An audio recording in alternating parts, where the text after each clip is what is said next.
আনুষ্ঠানিক প্রচারের দ্বিতীয় দিনে নিজ নির্বাচনী আসনে বিএনপি চেয়ারম্যান তারেক রহমান। এরকম একজন মানুষ দরকার আমার, যে এই এলাকায় থাকেন। কে আছে দেখো তো, এরকম কে আছে? যেরকম বললাম, বক্তব্য শুরুর আগেই জনতার মাঝ থেকে মঞ্চে ডেকে নিলেন শ্রমজীবী, গৃহিণী ও একজন শিক্ষার্থীকে।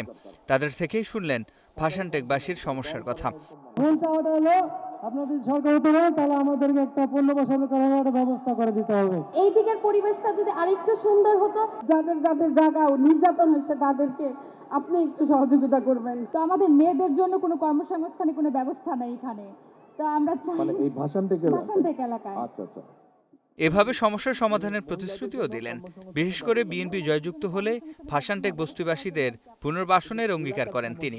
ধানের সরকার গঠনে সক্ষম হলে আজকে এই যে কয়জন মানুষ আপনাদের সকলের পক্ষ থেকে, এখানে উপস্থিত হাজার হাজার এই এলাকাবাসীর পক্ষ থেকে যে সমস্যার কথা বলে গেছে, পুনর্বাসন সহ অন্য যে সমস্যাগুলো বলে গেছে, কিন্তু পুনর্বাসন থেকে মূল সমস্যা বলেছে, ইনশাআল্লাহ আমরা সেই সমস্যার সমাধান করব এই এলাকার মানুষের জন্য। বাংলাদেশের লক্ষ লক্ষ যে তরুণ সমাজের সদস্য আছে, নারী হোক পুরুষ হোক, তাদেরকে বিভিন্ন রকম ট্রেনিং দিব, তাদের পড়ালেখা শেষ হোক বা শেষ হওয়ার আগে, যাতে দেশের ভিতরেই ব্যবসা বাণিজ্য হোক অথবা দেশের বাইরে হোক, তারা যাতে কর্মসংস্থানের ব্যবস্থা করতে পারে।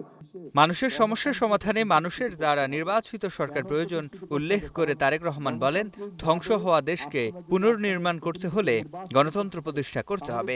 দেশের প্রত্যেকটি সেক্টর বিগত 15-16 বছরে ধ্বংস হয়েছিল। এই ধ্বংস হওয়ার ফলে আজকে দেশ অনেক পিছিয়ে গিয়েছে। আমাদেরকে এগুলোকে পুনর্নির্মাণ করতে হবে।